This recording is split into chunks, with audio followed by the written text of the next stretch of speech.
being together in shared space, our history shows us was an illegal. It was known as being scary, right? And so, just being able to do that is something that we take for granted all the time, and we shouldn't. To make a long story short, it was the same summer that George Zimmerman was on trial for Trayvon Martin's murder, and I was watching that trial. When he was acquitted of Trayvon Martin's murder, I got an email from some friends that said, "What are we going to do?"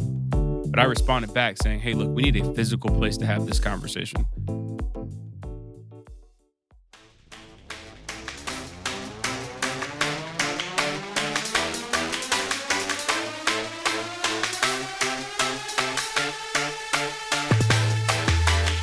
From Two Comma Media, it's Give 'em the Business, a show about Black entrepreneurs and business leaders sharing their stories of adversity and success.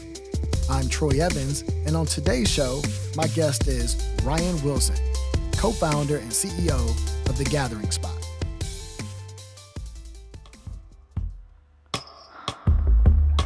Ryan Wilson is redefining what it means to build community and create space for Black excellence.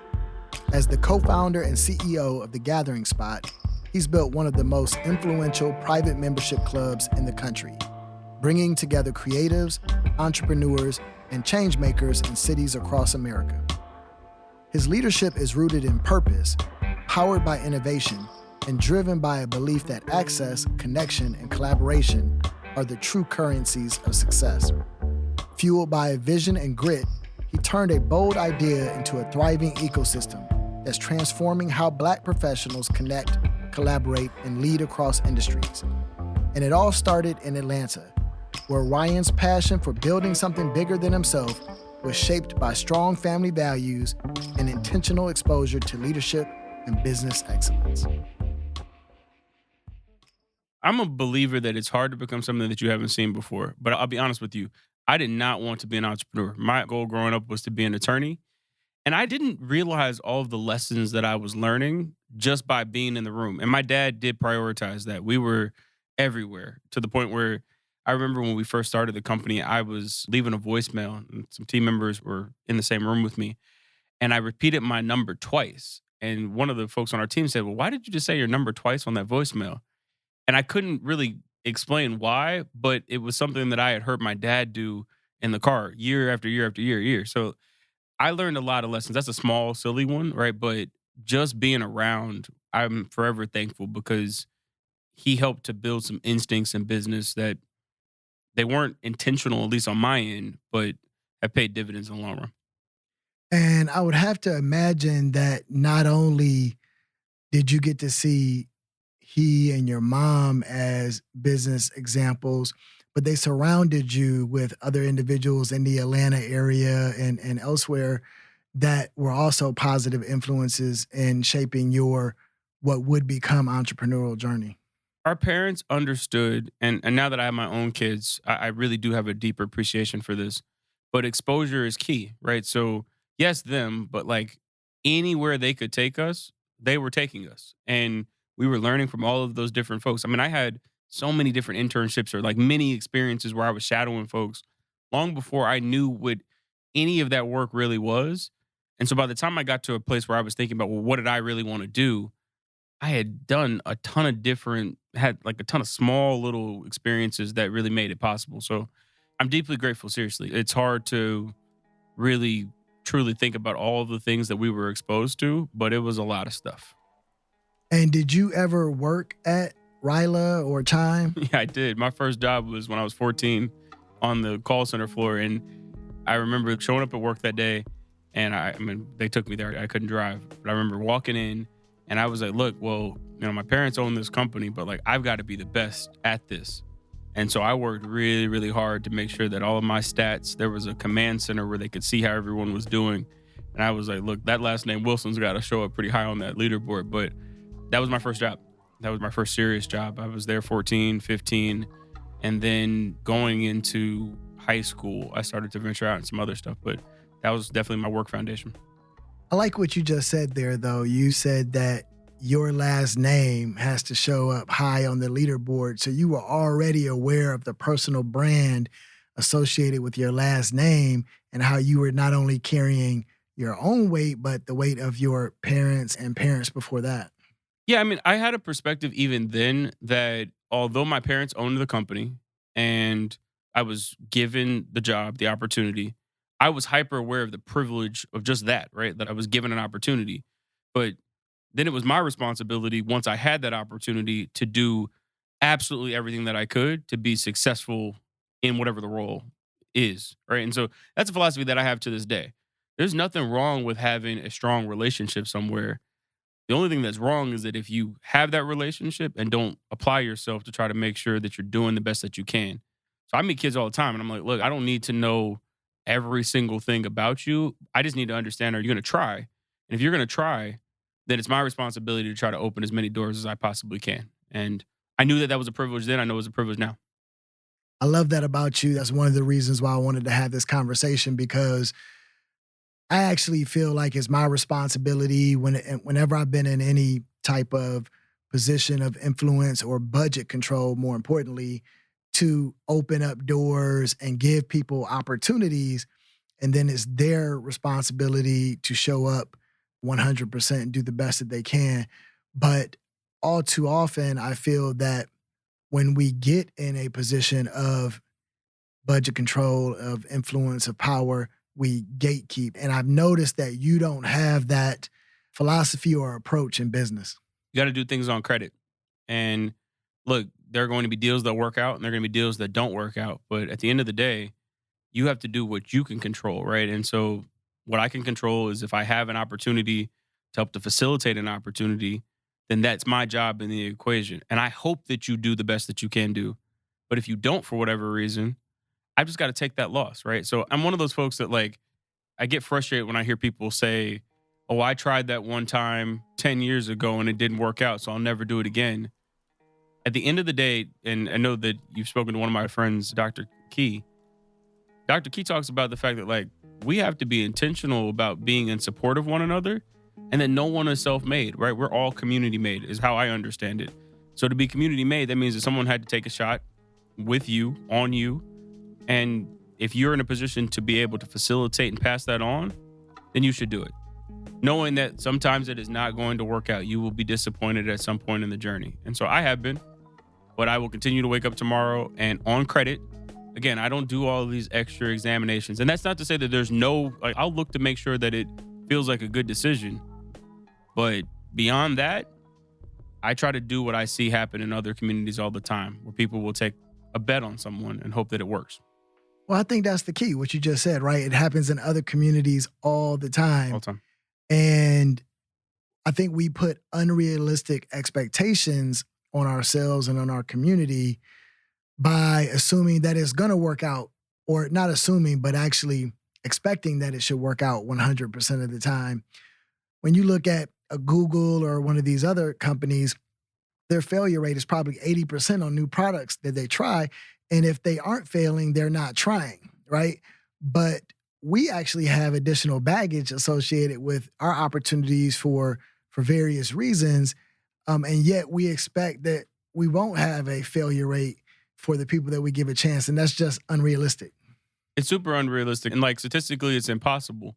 I was looking at some of this is a totally different context, but I was looking at the stats on the most on time airlines. And I think Delta has that ranking right now as the number one airline. And their on time ranking is like 83%, right? So Delta is celebrated for being first or best in class on an 83% rate, right? So like 100% of in any business, even with the biggest and best businesses in the world, it isn't realistic. And frankly, given the wealth gap that exists in the country and certainly in our community, we don't have time to try to torture these conversations to death. We have to just move with some urgency, which will mean again that there will be some times where like it doesn't work out. But for every time that that happens, I believe there are going to be many more times where it does. And those are the things that we have to stay focused on. And that doesn't make the news in the same way, which is unfortunate. And it should. We should be talking about the fact that you had a budget and you had an opportunity to facilitate an opportunity and that someone did a great job and look at them now. Those are the stories that we should be highlighting, not the one time 15 years ago where it went wrong. Agreed. So you had a great foundation that set the example in front of you of how to show up to work and plant some seeds on what the possibilities of entrepreneurship could be, but you wanted to be a lawyer, Absolutely. and you decided to go to Georgetown for both undergrad and law school. Tell me about that decision matrix and what your experience was like there. Well, I mean, at first I wanted to go to DC. I wanted to be an attorney. It didn't matter if you asked me at age 5 or 15. I wanted to be an attorney. To me, that was going to be the way that I could be the most helpful. And when I saw all of the figures across time that I really respected, it felt like a lot of them had law degrees. So DC felt like a good place to go. I did the normal college search. I went with my dad to all of the schools in DC, applied to Howard and Georgetown, and made a really, really tough decision to go to Georgetown. And that one decision changed a lot for me. I learned a ton, but I met my wife, I met my business partner, and it really became the foundation for how I started to think about community organizing and community building. And that's what led to the gathering spot years later. So I came up with TGS between my 1L and 2L year of law school. Told my parents that I was going to finish law school. So I did that, graduated in 2015. And then I've only been working on the gathering spot ever since. I told the firm that I was going to that I wasn't coming and have been working on TGS since then. And so, what was the motivating factors or catalyst that started you thinking about the gathering spot while you were in law school? I was working at a law firm in Buckhead, and it was cool. I had an office. First time I'd ever had an office, and we had a great view looking at the city from where we were. And it was the same summer that George Zimmerman was on trial for Trayvon Martin's murder. And I was watching that trial. I was doing my work, but I had the trial on like a lot of folks. To make a long story short, when he was acquitted of Trayvon Martin's murder, I got an email from some friends that said, "What are we going to do?" I had been doing a lot of community based work in DC. So this email wasn't out of context, but I responded back saying, "Hey, look, we need a physical place to have this conversation." I think that a lot of the fundamentals of college, access to people, access to space, access to thought leadership. Like we knew where we could organize. All of that had kind of gone away. And I wanted to build a place where we could have all of those elements back. So it was one quick paragraph. The next day I sent that same couple sentences to my college roommate. His name is TK. And he had a background in finance and accounting. So I was like, "Hey, look, can you help me build a model around this concept?" We started meeting every single day from that moment on. And by the time, again, I graduated from law school a couple years later, we had the business plan and we're at a point where the business could launch. We started construction a couple months after I graduated. What aspect of law were you focused on?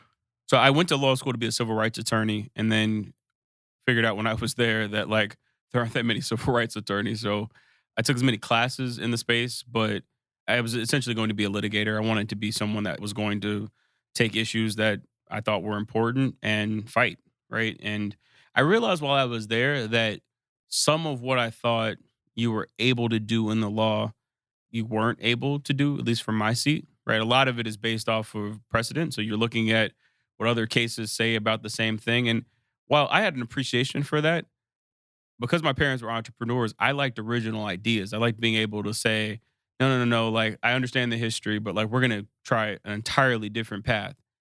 Entrepreneurship's a better fit for me because the fundamentals of what I was doing as a soon to be lawyer, it just didn't interest me in the same way. And I think that TGS, I get to take all the things that I'm passionate about and make those things happen out in the world, knowing that the foundations of what drew me to the law are the same things that have been driving me to grow and scale this business.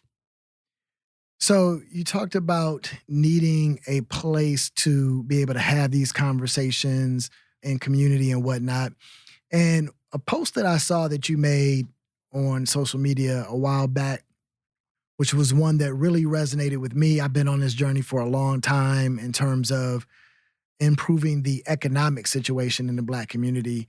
Yeah. And one of the posts that really resonated was your statistic around the number of companies Black owned that employ anyone Yeah. and how you compared it. I was very familiar with that statistic, but the angle you took on it was very interesting to me. And that was that when you were choosing a college, you had the option of HBCUs, but when you were leaving college, the equivalent example doesn't exist. Talk to me a little bit more about that philosophy and how that motivated you. I mean, it's something that frankly is scary to me, right? So 96% of black-owned businesses don't employ anyone, and my argument is that it doesn't really matter if you go to a PWI or an HBCU. At the end of the day, statistically speaking, you will never work at a black-owned business because 96% of black-owned businesses don't employ anyone. So I don't say it as a point of shame, but I do think it's important for us to frame up because if we're going to get there, wherever there is, we've got to know where we are, and where we are is in a really tough spot, right? The vast majority of people that will walk across any stage, PWI, HBCU, are almost 100%, right? The numbers are that bad. You're either going to go work for government in some way, or you're going to go work for a company that is not likely to be owned by someone in your community. That is unlike many other communities. And it's a problem that really exists for everyone. I think sometimes, like, the other way that this conversation gets limited is folks only focus on the impact that that has on black folks. It's actually not good for anybody that black owned businesses aren't scaling, right? There are, if you, depending on where you live, thousands and thousands of jobs that would be created if black folks had parity in terms of the employer firms that exist in a community. So I'm laser focused there. I mean, we have to be having conversations about starting companies, yes, but we have to be scaling those businesses because when we scale, that's when good employment opportunities happen. And then from there, there are a ton of other good social things that happen out in the community: education, housing, any of the other things that we want to discuss. The foundation of a lot of those concerns happens when a community isn't able to employ itself. Agreed. And so you have the inclination really brought to the forefront by this tragic event that takes place with Trayvon Martin, where you decide with you and some close associates that you need to have a safe space to have this conversation. And you get into action real quick on making it happen. Talk to me about what your vision was. What were the steps that needed to be taken to bring it to fruition, capital raising, operations, things of that nature. I promise you, I will talk about the action, right? But even just that context of us having a place to go is something that we cannot take for granted, right? Like, being together in shared space, our history shows us, was an illegal. It was known as being scary, right? And so just being able to do that is something that we take for granted all the time, and we shouldn't. In terms of the steps that we were taking, look, I didn't know what I was doing. We were 22, 23 years old when this whole thing started. So every day our goal was just to take a step. TK would come to my apartment and we would spend as much time as possible. He was working full time. I was in law school full time. And every single session where we got together, our goal was to just try to take a step. I think sometimes with entrepreneurship, entrepreneurs talk about it or folks experience it as like this very, I mean, it's difficult, right? But like a process that just is like totally not accessible. It's accessible. Every single day, though, you have to meaningfully take a step. Everyone has that person that they've known for a long time where they always have that business idea. And it doesn't matter when you talk to them, they're always either talking about the old idea or have some new idea. A lot of times what they are not able to do is just get to first base, right? Like, you've got to make a run to the first plate that you can get to. And that's what we were doing. We were just running at everything. We didn't know anything about real estate. We didn't know anything about hospitality, any of the verticals of business. But we learned something about all of those things every single day. As cliche as it sounds, you'll turn around and be like, wow, I actually have taken a lot of steps and we're close to having a business. But at that point, we needed to start raising money. It was difficult, right? We received 97 no's before the first person said yes. And I was pitching everywhere, right? We learned a lot. I could spend a lot of time on the no's. I'll just say this. In no, I was able to figure out that not only were we headed in the right direction, because fundamentally, if something has been seen before, people will respond to it that way. But when people haven't seen something, that's when you actually know that you might be doing something disruptive, right? So we would get a no. And what we tricked ourselves into just believing was that actually is a perfect sign that we're seeing something in the market that they're not seeing. And then we a lot of times would ask the person that had just told us no to refer us to someone else. And then a lot of times they were going to tell us no, right? But we eventually got to a yes. And that's really all you need. You need a couple of people to say yes. Our first round was $3 million. And that number was a moving target too. We thought it was $1 million, then it was 2, then it was 3. But I got some really important advice from my dad in the middle of that journey. I was telling him that the raise was just getting larger. And he said, son, small ideas will keep you small. You have to fight for the best possible version of the idea. And so that was a $3 million version. So through no, we just kept pitching. I got similar advice years ago from Michael Hollis, who raised 137 million to start an airline in his 20s. And he said the amount of work it's going to take you to raise $1 million is the same as it's going to take you to raise 130 million. So you might as well go for it. The stuff that exists in our head, I do genuinely believe this. It isn't small. A lot of times if you go to an entrepreneur, when they're in the like most pure form of trying to start a business, it normally is a big idea. And the fight is to continue to listen and like stay wedded, like be a good steward of that assignment. Now the game is going to tell you that you should do a smaller version. We got told that all the time. People would be like, why so big? Do a smaller version, just try it out, and then you'll be on the right track. And small ideas will keep you small, right? So we kept fighting for just what we thought was possible. And to me, if there's any part of this that was a part that I'm proud of, at least in the early days, I'm proud that we did not give up because it wasn't about being smart. It wasn't about being really anything other than like, were we willing to have the audacity to believe that we could actually make this thing a reality? And I'm proud to say that during that stage of the game, we didn't have anything but that courage, but that was the thing that got us out into the market. I believe 100% that your dad said that because I actually had a conversation with your dad about a raise I was making, and he basically told me to 10x it. The man is look, he's different. Like he doesn't his risk tolerance, and not just like risk for the sake of it, but just genuinely like a fundamental belief that like it's possible. He's different. And I'm deeply grateful that he's my father and that I was able to talk to someone that wasn't trying to limit it. Again, and it's not about just courting risk for the sake of it, but his philosophy, which I agree with, is that like, look, if risk is sitting or if like failure is sitting outside of this room, well, I'm talking to you right now. I'll get to that when I go outside, right? But like, there's no point in spending time studying something that isn't with you yet. Be present in the thing that you're doing and then deal with whatever that is when it's time to deal with it. But like, that's the entrepreneur's game. Like it's running at a brick wall, knowing that it's there and just believing that you're going to get a little bit more time before you go splat. And through his example, he just never has played it small. If it was about having a big opportunity, like he made that thing happen. So you were raising $3 million for at least the first iteration. So you had to learn how to fundraise first. But what else did you have to learn in approaching this type of business? And also talk to me a little bit about the member-based philosophy. So to the learn how to raise piece, like that's huge. So I said 97 no's before the first person said yes. That's a true number.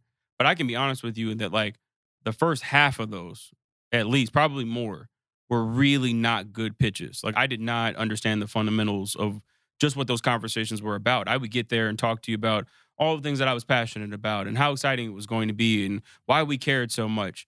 And at the end of the day, and I will encourage anybody that's looking at a raise, at its core, that process is about trying to figure out how you are going to return value. And I missed that signal in a lot of those conversations. I would talk about everything but the fact that you're going to give me some money and I'm going to give you some more money back at some point, hopefully in the next 3 to 5 years. Sounds very one-on-one, but like I skipped past go a lot and was straight on to all the other stuff. And that's what investors care about. Now, to the model piece, yeah, I mean, it's a point of discovery. I knew that membership, another way to think about a membership model is a subscription model, right? It's reoccurring revenue. And I wanted to be in a business where you could predict, understanding there was going to be some variance, but you could predict how the business was going to be able to cover its expenses. And so that plus the fact that we really wanted to get to know the folks that we were going to be building this community around. And to do that, you needed to be able to spend some time with them. That's why we settled on a membership model. But we're in the category of a membership club. From there, I didn't believe in any of the rules. I mean, that was actually like one of our early philosophies inside of our team. It was like, who wrote this rule? Why did they write it? And does it serve us? And if it doesn't serve us, then we're going to go try and do something else. And I'll give you some quick examples. A lot of city clubs, country clubs, membership clubs are known as good old boys clubs. Well, that's because women were not a part of the experience. So we would ask like, well, why is that? Does that make sense for when we're building? No, it doesn't. Well, we want the vast majority of the membership to be women. So today, 60% of the membership base are women, right? So it's okay to ask the question, why does the industry work in this way? And it's not about rebelling against it for the sake of it, but if it doesn't serve what you're trying to build, then go build it in the way that makes sense to you. And I'll also say in this side of that part of the journey, be very specific about listening to yourself. I actually got some great advice on Twitter at the time. Someone asked Jay-Z, what's the best piece of entrepreneur advice that you have? And he said, don't listen to anyone, everyone's scared. And I would say that to myself all the time during that stage of the business. Everyone's scared. They're going to put all of their fears and doubts about what isn't possible and why it isn't possible. You're the person with the vision. That is very important, like in that stage of the game, to listen to that vision through all of the impossibility. And that is how you'll get a raise done and how you'll find the right model. But I can't say that I enjoyed it, but we became really resilient during that stage of the game. So when other storms came, we would look at those storms and it was like, whatever this new challenge is just going to have to go take a ticket. We'll get to it in a minute. Speaking of storms, one of the things that I've come to find is true, and I've heard in numerous instances, is that an entrepreneur is constantly taking action, like you said, moving a step forward every day without knowing if the payoff is going to materialize. Yeah. And then often, in many occasions, not seeing progress from that action that you took. I would have to imagine that in those early days, you were running into roadblocks left and right, Yeah. and maybe even getting setbacks left and right. What were you doing to continue to stay motivated, to alleviate yourself of any doubts that may be creeping in, et cetera? I love the game. And if you don't love the game, I don't know if I can tell you to play it, right? Like you have to love this sport. You look at any person that like when they're in the thing that they're supposed to be doing, all that other stuff doesn't really matter, right? They love the game. The thing that TK and I would always say to each other is that like if we have an opportunity to have an opportunity, what a blessing that is. Another way of looking at that is that like if you pray for something and then you have the opportunity to have that thing materialize. Again, I don't sometimes entrepreneurship talk starts sounding very Superman like, and I don't want anybody to experience it this way, but you don't really experience failure in that way, right? It's a part of the game. It might be a loss of this particular game or maybe even a loss of the season, but like you have to have a fundamental belief that you're going to win, and just doing it for the mat, like just the quantitative aspects of I'm not the right person, right? Because I have a law degree, right? Like if this was about just making money, the economics would say that I should go spend time doing something else, and especially in the early days of this thing. But I love the game, and there's a lot of ways to make a dollar. Being a business owner does not have to be one of those ways if you're not super passionate about it. So gut check yourself there. No one else can inform that, right? Like I don't think that it's even worth talking to anybody about it. Do you fundamentally think that this thing that you're doing needs to exist in the world? And are you the best possible person to make that thing happen? If the answer to those questions is yes, all that other stuff doesn't really matter. I love what you just said too, because, are you the best person to do this thing that needs to exist in the world? So one, what problem are you solving? And you obviously spoke to the problem you were solving in the gathering spot. And then also, are you the best one to deliver on it and having that passion to keep going past the obstacles? They're not obstacles, right? I mean, like if you fundamentally know that you're going to go over there, I guess what are obstacles in that way? Like they just become part of the experience, right? I mean, if you fast forward in our journey, the business is called The Gathering Spot. I was watching on the news one day. They said, don't gather going into the pandemic. And I was like, couldn't be worse word association if they tried. But what didn't happen at that moment was oh no, it's over. We went into the room. We talked about why we were doing what we were doing. We also discussed that what we were doing, the actual space or like however we were organized as a business at that point was probably going to change. But as long as we understood why we were doing it, what or how we were doing it could change, and that would be fine. That would be a part of the process. That might be some of the obstacles that we're describing. But like why was fundamental. And because I've always known why we were doing it, I haven't been like that impressed by any of the adjustments that have to be made because I believe this is what I'm supposed to be doing. And my biggest goal every single day is to be a good steward of this assignment. It's not random to me. If you get to the place where you think that you're randomly doing something, especially if it's in business, go do something else because this can't feel random. You have to feel deeply connected to making whatever happen on whatever scale it is. Again, no one can inform that but you have to believe that you're the person that's supposed to be in that seat. If not, go do something else. Please be in search of the thing that will light that in you because as much as I'm saying I love this game, I mean, it's brutal at times. This is a tough game to go play, but I fundamentally love the fact that I have an opportunity to have an opportunity. After the break, Ryan has entered the arena ready to play the game of business at the next level. Will anything throw him off track? I'm Troy Evans, and you're listening to Give Him the Business.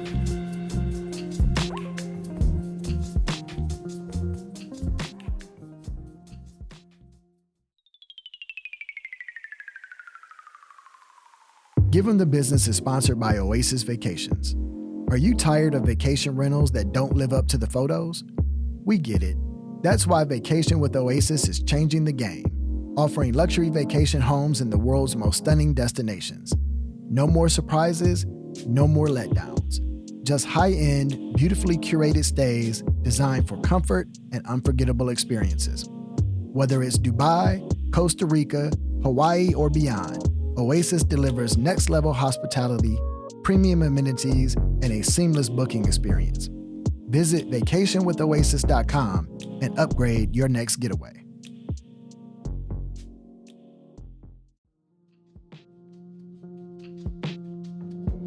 We're talking with Ryan Wilson, co-founder and CEO of The Gathering Spot. After successfully launching and building momentum, Ryan knew it was time for The Gathering Spot to scale. But with growth comes new challenges. What hurdles would stand in his way? What I've also come to realize is that almost by definition, if you're pursuing a business, it's okay to not feel like you know what you're doing because, and this is the secret of entrepreneurship, no one knows what they're doing. Almost by definition, right? If you're starting something new, no one has seen this thing before. So there are tips and tricks and skills and like patterns that have emerged throughout good businesses over time. But at the end of the day, any good entrepreneur that I've talked to, if you get up close and personal, places that they don't often want to like really talk to you about, they will acknowledge that they have no idea what they're doing. So if that's you, that makes total sense, right? Because that's the experience. You're waking up and trying to create something that doesn't exist. So if you don't feel a little bit nervous about the fact that you might not be doing it right or that you don't have all of the facts, that's totally normal. But know that everyone else is having that experience at the same time. What's dangerous is that there are a lot of people online these days and other folks that try to act like they have the perfect rubric. If you just do this, this, and this, then like perfect business comes out on the other end. There's no such thing as a perfect business. There's no such thing as a perfect CEO. And there's no such thing as perfect information. All you have at the end of the day is a fundamental try. And that's what I've embraced, right? Like I didn't know anything about any of these verticals. I surrounded myself with people that did and then have done my best to learn as much as I possibly can. So I don't just blindly delegate stuff. I take the time to try to learn it, but I don't allow the fact that I don't know something to be the limitation, right? I mean, again, I look at that as part of the entrepreneurial journey, trying to figure it out. And so you have numerous Gathering Spot locations across the U.S. now. Talk about the first few years in Atlanta and what metrics did you achieve before you knew it was time to expand? Even the time to expand piece, if I'm being honest with you, I think there's sometimes this belief that you're going to like, you'll wake up, you'll look out the window, the sky will be blue, the birds will be chirping, and you're like, today's a good day to expand my business or start my business. That day is probably not coming, right? So I knew from the beginning that we wanted to try to explore expansion if we could. Now, we had gotten to a place where there were some fundamental KPIs, right? I could look at membership growth. I could look at just the overall model and understand that there was a way to make this model happen. But beyond that, a lot of the growth stuff is just having the audacity to want to pursue it, right? And knowing that you're going to learn lessons and it's going to be hard every single day. I was committed to that journey, but I wasn't of the mindset that we had like mastered the business to a place where this was just rinse and repeat. Now, I do think in other life cycles of a business, others that we see out in the world that are A lot of times, we talk about these companies like they were started yesterday, and we're talking about 100-year-old businesses, right? So, yeah, I would imagine that over 100 years, you could get to rinse and repeat, and everything stays the same. But our business is 10 years, right? And we expanded after like 5 years, so everything wasn't settled law, right? We were just focused on trying to do the best that we could and knowing our model, right? Like that is something that I don't encourage folks to skip over. You have to know and understand your model. I knew our numbers. I knew the fundamentals of how the business was going to be successful, which for us is driven off of membership dues and fees. That covers the vast majority of our overhead. And if you could find real estate at a price point that could support really the rest of the labor, we only have like two major expenses: cost of our real estate and the cost of the folks that work at the company really drive our model. So we got to a place where we could understand just the basic unit economics of the business. And that was as good a time as any, right? But again, if you're looking for a perfect day, I haven't seen perfect circumstance because even when we expanded, it wasn't perfect. We raised just enough money to finish construction. Most folks would say raise enough for construction and operating reserve and all. We didn't have that money. We had enough money to get our doors open. And then the thing that I probably will say 100 times, we had an opportunity at that point to have an opportunity. And we tried to make it happen from there. Right. So, what was your first location that you expanded to after Atlanta? DC. DC was the place that we went to. And then Houston, Houston's coming. LA was our third one. LA's third. And I mean, there was even that, right? Like folks were West Coast. What are you doing? How are you going to do that? That's different time zone. LA's a totally different city, which I mean, I'd fight about. We're a team that really looks at numbers, right? So as much as I'm talking about the mindset stuff, I do think that's important. But understanding the math behind all of this is also really important. So like I was spending a ton of time before we ever selected a city trying to understand that city, right? And then it's small stuff. Like, do people who live on the south side of the city travel north? Do people who live on the north side travel south? Is this city a happy hour town or a brunch town? Or like, how do people gather, right? Like, you got to ask a bunch of critical questions and then look at the data. What is the average income? What percentage of small businesses live here? What percentage of big business?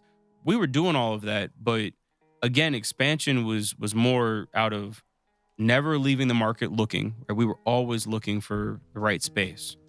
And when we found good opportunities, we jumped on them. And again, I don't want to make any part of this sound reckless because it wasn't, but like that's part of the push. Like you got to jump in the pool at some point and have some conviction that you'll be able to figure it out once you're there. But my grandmother used to say all the time, you stare long, you stare wrong. And our philosophy has been like, look at it pretty quickly, make a decision, look at the data, and jump. Your grandmother must have been a spades player. She absolutely was. Study long, study wrong. But okay, so you've got your 3 locations, fourth on the way. Fourth one. And what is your membership at now across all 3 locations? Like 12,000 people nationwide. And what's your employee count across? We're at like 150 nationwide. And that's a number that's really important to me, right? So I already talked about how like Black-owned businesses don't employ a ton of people.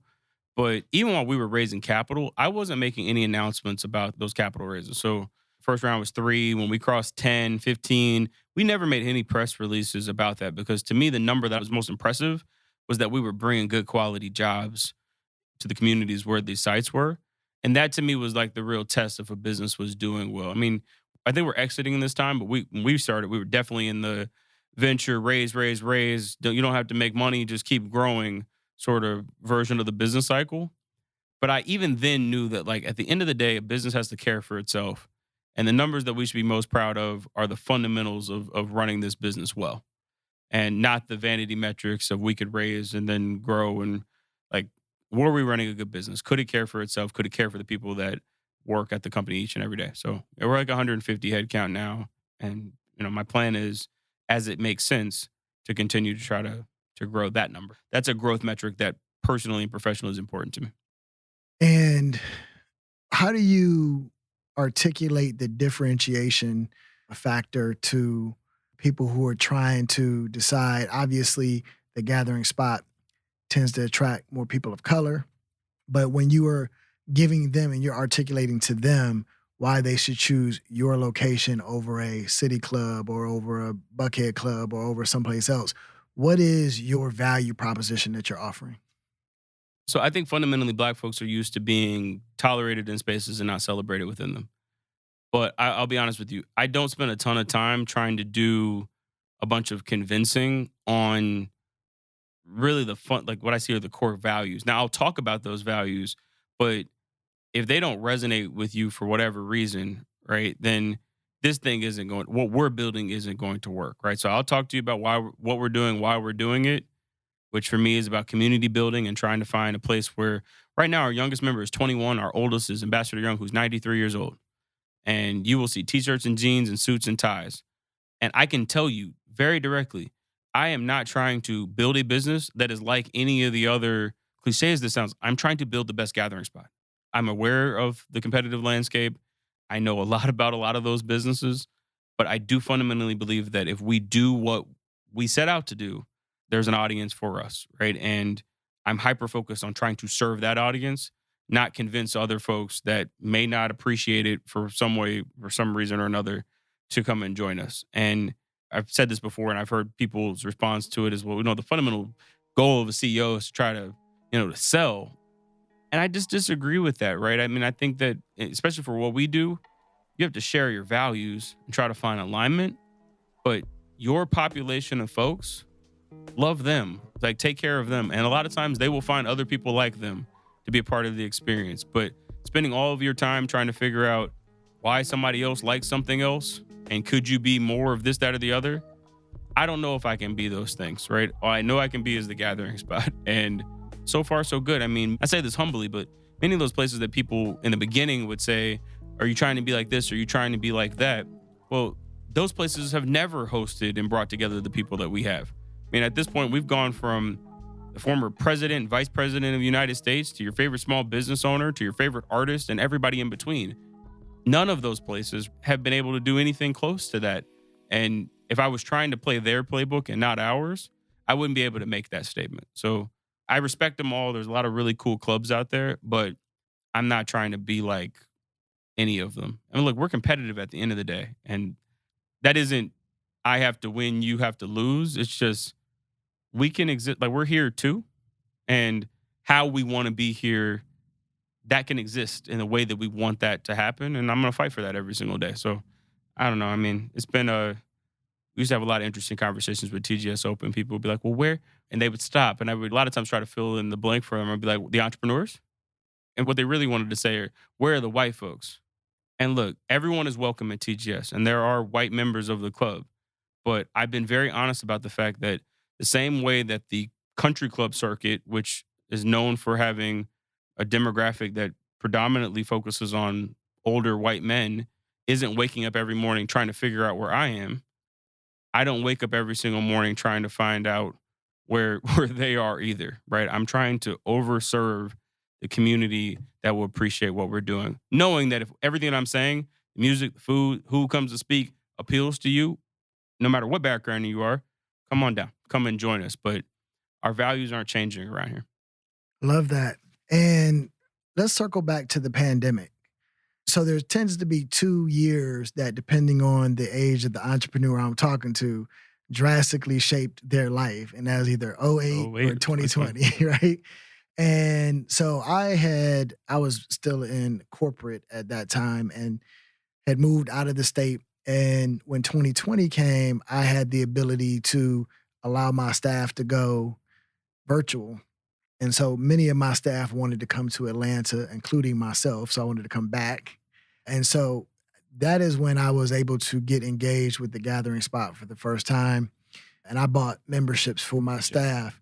But I remember, and I'm very conscious about, making sure you're spending with various Black-owned companies and helping them go through some of the tougher times. But I remember whatever package I had my team get, being concerned about all businesses during this point in time, but Yeah. especially one like yours that is centered on gathering. What was going through your head during that pandemic, and what plans were you crafting in order to come out the other side? First, I appreciate you. I mean, we are only here because a lot of folks like yourself made that decision. And what we were focused on was trying to make that decision as easy as possible by being a good steward of those resources. Which during that time period, I think we are forgetting quickly. No one had seen anything close to what the pandemic was, and I remember calling a team meeting, and I genuinely said, "Look, I don't know what this is, but like I know why we do this, and we've got to figure out some solutions to try to stand in the gap." So we created an effort that we called "We All We Got," and the program was really simple.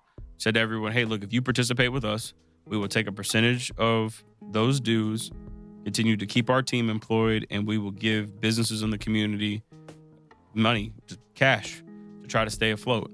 And then that led to several other efforts. But like, if there's a time period that I'm also really proud of, We All We Got was one of those moments where we had said we were in the community business, and we had to like live that without the space. We had to live that out in real time and do it quickly. And it became abundantly clear that the business that we had said we were in, which was about people, that business actually existed, because our attrition rate has historically been pretty low, but it stayed the same, right? We've always churned at like 3 or 4%, which from an industry perspective is really low. That number didn't grow during the pandemic.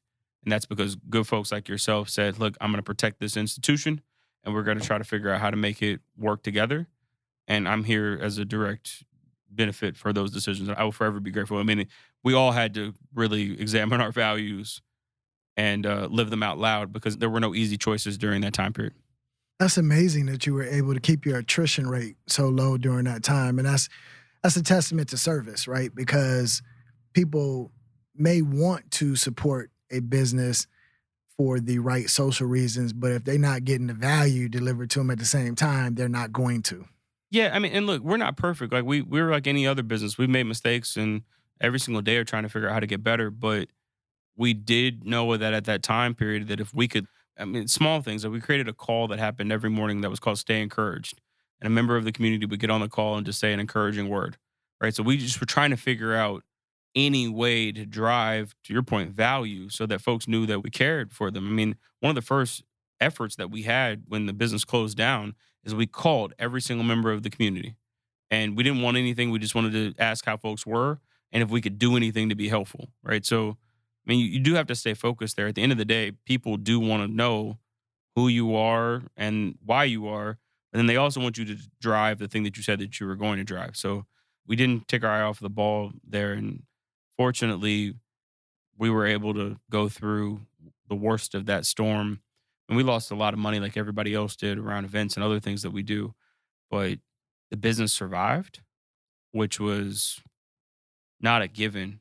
I can say that now looking back on it, but I can tell you that during the middle of it, my wife was 36 weeks pregnant. My daughter was a 404 baby. She was born on April 4th. So everybody remembers the world closed mid March, and we had a baby on the way. And so I just wasn't in the mindset that the business could go poof. That we had to figure out something was my attitude. Yeah, kids have a way of doing that to you. Look, I take a lot of pride in my work ethic. I can work with the best of them. That was a different type of focus, right? Knowing that my first child's on the way, my business is closed in some sense, and we've got to go figure something out right now. And that wasn't just for me, but like I had an entire team of folks that my most sacred responsibility at this point as a CEO of this company is making sure that my team is in a good place. During the early days of this, I didn't pay myself anything for like the first 2 years. That's part of what you sign up for. But like, I have never lost sight of the fact that like the business can't be healthy if my team isn't in a good spot. And that is what I have to deliver before I deliver anything else to anybody. So I learned that from my father. I mean, he talked to you about it. I mean, he went to every single training class and talked about how he wanted that job to be the best job that anyone had, because he knew that if he could care for that, that they could care for the customers.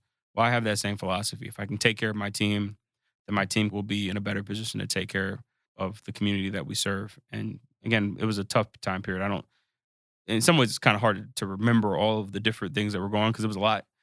The net of all of it was that the community stuck together, and we opened DC in 2021 and LA in 2022. So we came flying out of the pandemic. Well, it also helps the employees have a sense of ownership in the business, which you have to instill if they are going to help deliver to the bottom line. I go to too many retail establishments and they're closing 20 minutes before the stated hours. But it's because the staff member doesn't have a vested interest in the success of the business and what have you. So I think your approach gives people a sense of ownership and vested interest. It's important to me, the businesses, like personally, it's important to me. Again, the math is there and businesses do have to care for themselves and you should be trying to grow your top line revenue and profits. But at the end of the day, that's not what anybody's going to remember, right? What they're going to remember is how you treated them. If you talked about why you were doing it and included them in that, that is what folks say at the end of the journey. They don't say, "Do you remember in 2022 when revenue grew by 8.9%?" Like no one remembers any of that. That's like asking you what classes you were taking your freshman year, right? You remember the experience. The particulars are not as important as just like how did you make people feel? What did you get out of this experience generally? And that's where I try to stay rooted. I've got to make the math. I've got to make the X's and O's make sense. But this overall experience is the thing that I think ultimately, what we'll be judged on.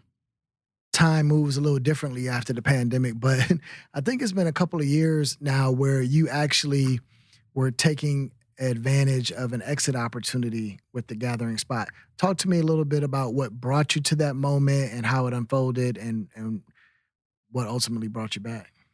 I'll give you the short version of this. So I mentioned we started raising capital in 2015, right? So you go through the pandemic, you open a couple of clubs, and a couple of things start to happen. Well, some of that capital has been in the business now 6, almost 7 years, right? And so folks are in that world normally investing on a 3 to 5 year time horizon. And so we were past that. And COVID gave some additional time, but there was definitely an interest in talking about what ultimately the growth plan was going to be coming out of the pandemic so that folks realized the return. Now, at the same time, our marketplace like fundamentally changed. Like we had been raising money kind of in the shadow of WeWork, which was the fastest physical expansion since McDonald's. And we wanted to figure out how we could go faster, right? We had through the pandemic, we created membership communities in 5 other cities: New York, Chicago, Detroit, Houston, Charlotte. So we had members now in all of these new cities and we were programming in these cities. And so, how could we go a lot more quickly to get sites up in those cities? Had a unique opportunity to join a fintech, which came through an acquisition. A fintech acquired us. And we were really excited about the thesis of the fintech doing its work, and then we would support it through programming, but ultimately be part of a larger umbrella of other businesses that we thought that we could kind of put together. It didn't work out. Is the short version of this, right? It was one of those things that um, was absolutely well intended, I think, all the way around, and it just didn't work out. The market changed pretty quickly for fintechs, pretty much immediately after our acquisition, and just the overall thesis for how we would grow with one another, like that also changed. And so TK and I, as my co-founder, reacquired TGS going into 2024. And I mean, nothing from our seat really changed about the fundamentals of the business, but in the acquisition, the investors that I talked about, they realized their return. And so we had done what we had set out to do from that perspective. But the mission, the work that we wanted to do the entire time, that wasn't done.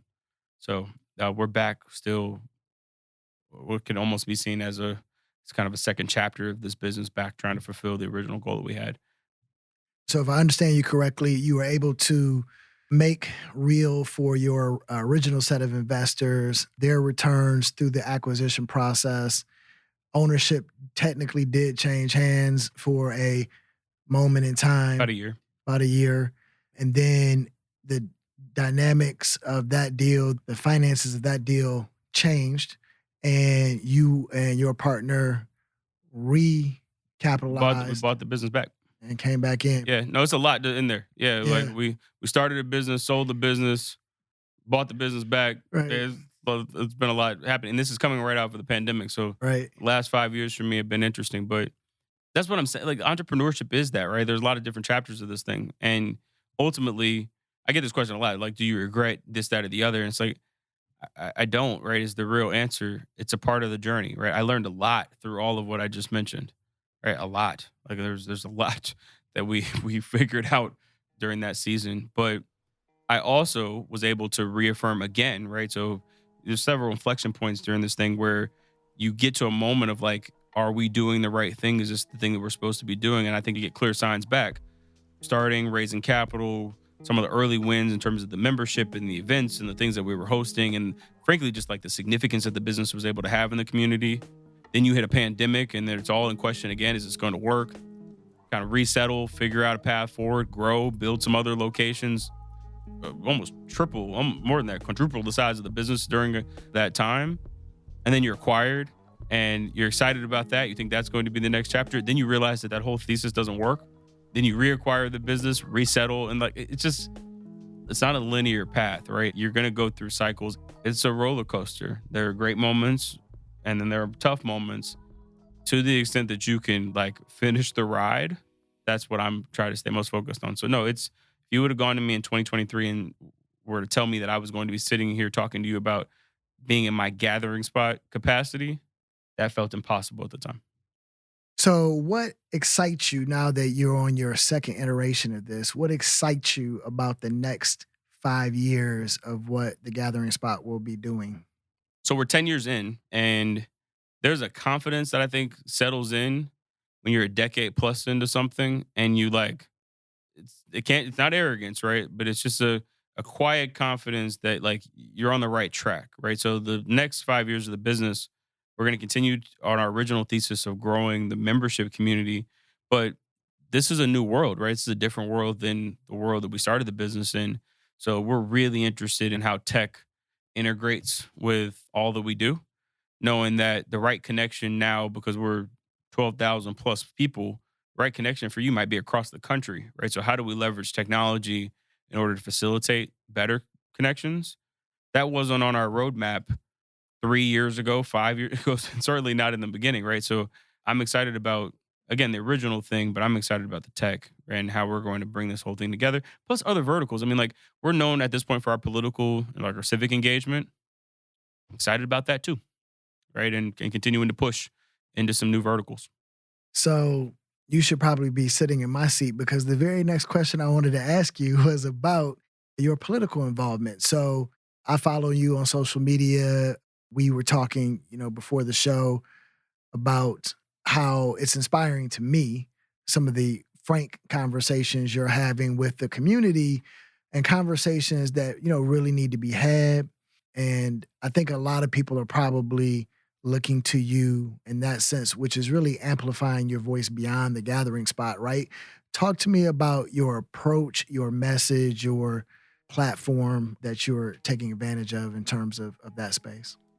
I think we have a responsibility at CGS, right? We have a, a pretty significantly sized membership group at this point, and throughout our history, I've had a lot of politicians that were part of the experience. Well, I see our job as informing in many ways and convening. So I want to make sure that we take seriously. There's a lot going on. Right? I think this is maybe an understatement politically right now. And so we need to be informed about what's on the ballot, like what is being considered. And we need to talk to the people that are considering those things and let them know that, like, not only do we have an interest in the policies that they're studying, we ultimately are going to participate in the process. Politics is like anything else, right? I say this all the time and I say it respectfully, but politicians don't like seniors, like inherently. Politicians like seniors because they vote.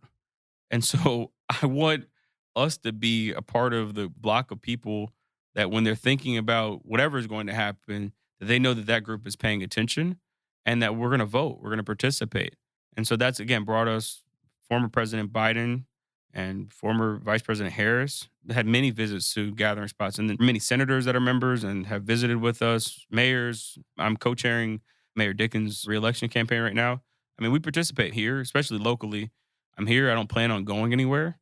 And so I want to try to make sure that the community that we're shaping, at least that our voice is a part of that process. And TGS is a platform to do it. I talk about the things I talk about because I care about them. The platforming of all of it, I can't say is the thing that's the most interesting for me. But if we can spread out good ideas, that's how I think things get done, right? And folks have to be, it's hard right now. There's a lot of bad information out there coming from all angles. So we have to be diligent about trying to get people quality information so that they can make their own decisions. And I saw that not only are you vocal about what this current administration is doing in instances, and it's crazy out there is definitely an understatement. But you also referenced Georgetown and how they stood up, at least most recently, in one of their responses. What advice do you have for Black entrepreneurs who may be concerned that their livelihood may be in jeopardy over the course of this term in office and whatnot? I think as yes, as entrepreneurs, but just as people, right? We're at one of those moments in history where a lot of times in school, you read about history, and I think sometimes the natural question is like, what would I be doing if I was living during this time period?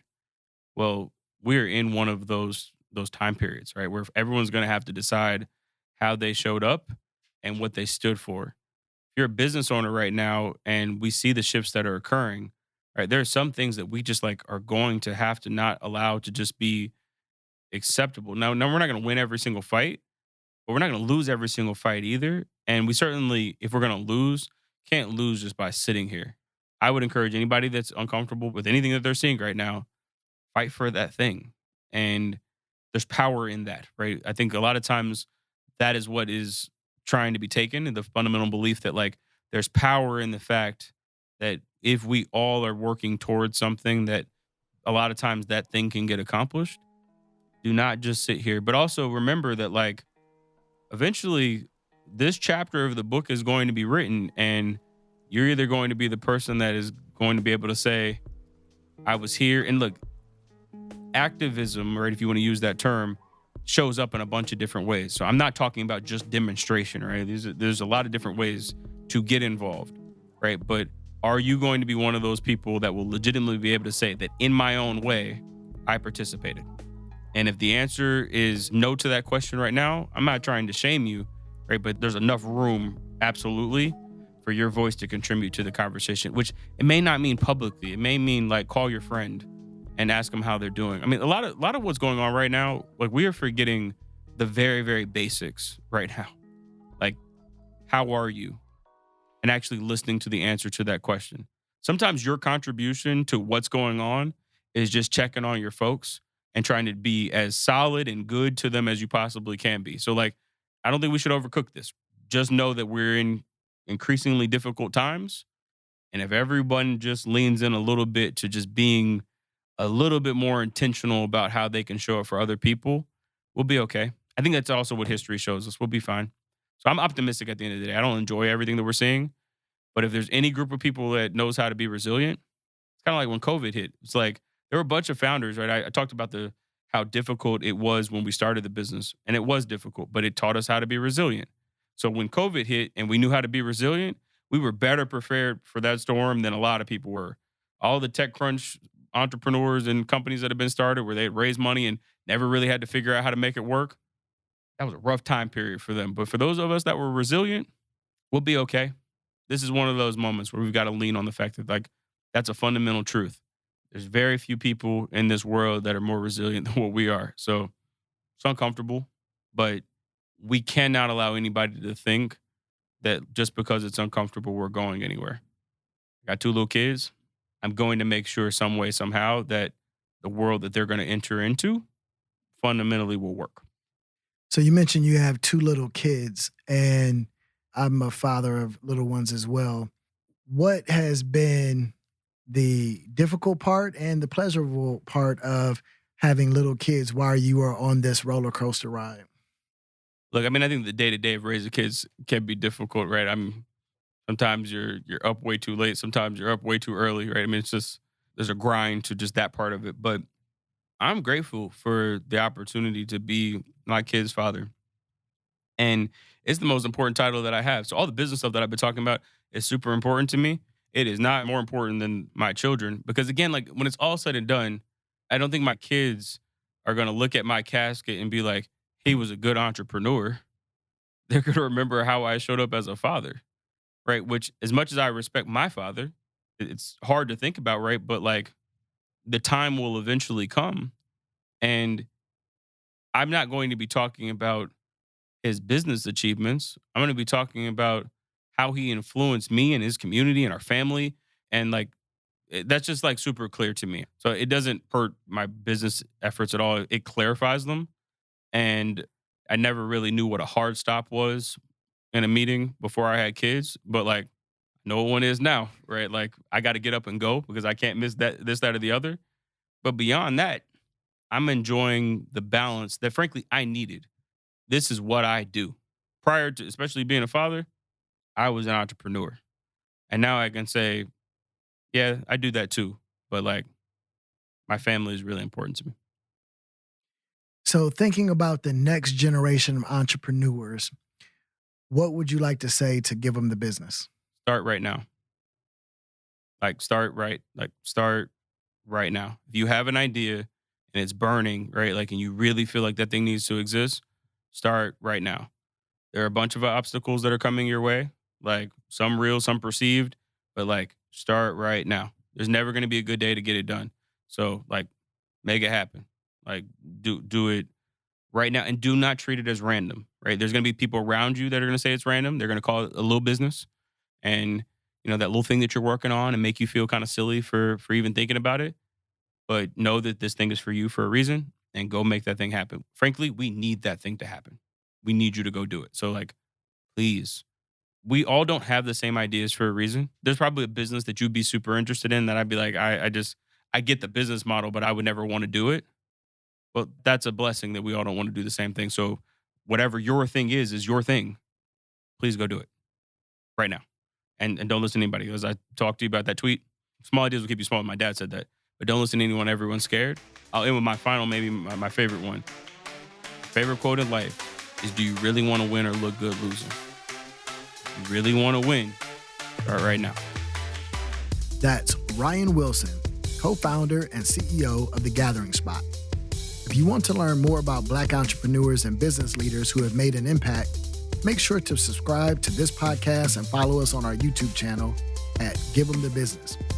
Also, make sure to follow us on social media at Give 'em the Business Podcast. And if you want to send me a message, you can find me at I am Troy D. Evans. Give 'em the Business is produced by Two Comma Media. Thanks for listening, and remember to Troy harder.